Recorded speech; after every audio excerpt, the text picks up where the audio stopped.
Hello everyone, আসসালামু আলাইকুম। কাছে দূরে দেশ ও দেশের বাইরে যে যেখান থেকে আমার আজকের ভিডিওটা দেখছো তাদেরকে সকলকে আমার এয়ার কুকিং হাউজের পক্ষ থেকে স্বাগত জানিয়ে আজকের ভিডিওটা শুরু করছি।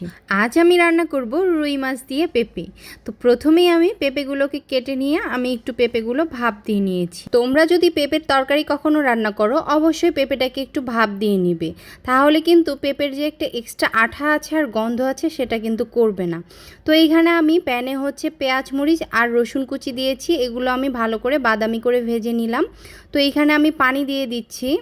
তো পানি দেওয়ার পরে আমি সবগুলো হচ্ছে পরিমাণ 1 টেবিল চামচ করে দিব। এখানে আমি 1 টেবিল চামচ হলুদ গুঁড়া দিয়ে দিলাম, 1 টেবিল চামচ হচ্ছে মরিচ গুঁড়া দিয়ে দিলাম, আর হাফ চামচ হচ্ছে আমি এখানে ধনিয়া গুঁড়া দিয়ে দিলাম, আর 1 টেবিল চামচ আমি লবণ দিয়ে দিব। তো লবণটা আমি পরে আবার হচ্ছে টেস্ট করে তারপরে আবার দিব।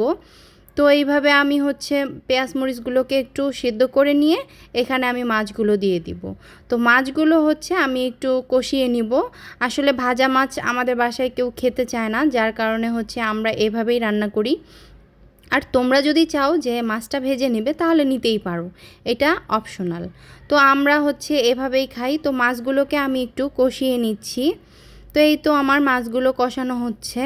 আর যারা পেঁপের তরকারি খাও তারা তো জানোই, পেঁপে মাছ হোক মাংস হোক দুটোতেই পেঁপের তরকারি কিন্তু অনেক ভালো লাগে। আর পেঁপের তরকারি খেলে শরীরও অনেক ঠান্ডা থাকে। তো এই তো আমি একটু ঢাকনা দিয়ে ঢেকে দিচ্ছি মাছগুলোকে সিদ্ধ হওয়ার জন্য।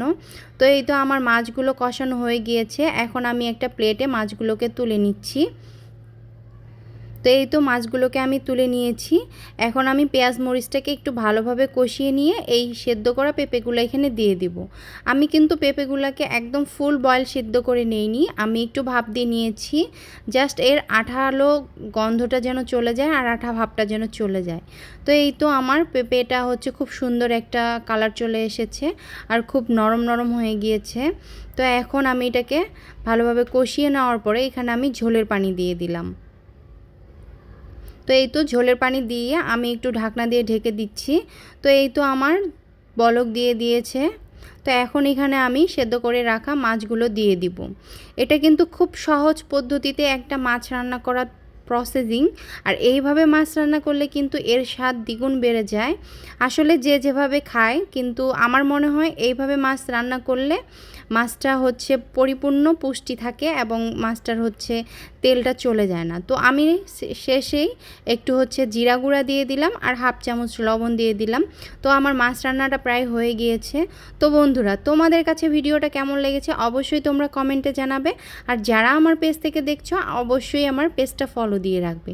আর যারা আমার ইউটিউব চ্যানেল থেকে দেখছো বন্ধুরা অবশ্যই আমার চ্যানেলটা সাবস্ক্রাইব করে রাখবে নতুন নতুন ভিডিও পাওয়ার জন্য। আর আজকের মাছ রান্নার তরকারিটা কেমন লেগেছে তোমার অবশ্যই তোমরা কমেন্টে জানাবে। আর যদি তোমাদের ভালো লেগে থাকে তোমরা এভাবে রান্না করার চেষ্টা করবে। এইভাবে পেঁপে দিয়ে মাছ রান্না করলে কিন্তু গ্যাসের কখনো প্রবলেম হবে না। আজকের মতো এখানে বিদায় নিচ্ছি। আল্লাহ হাফেজ।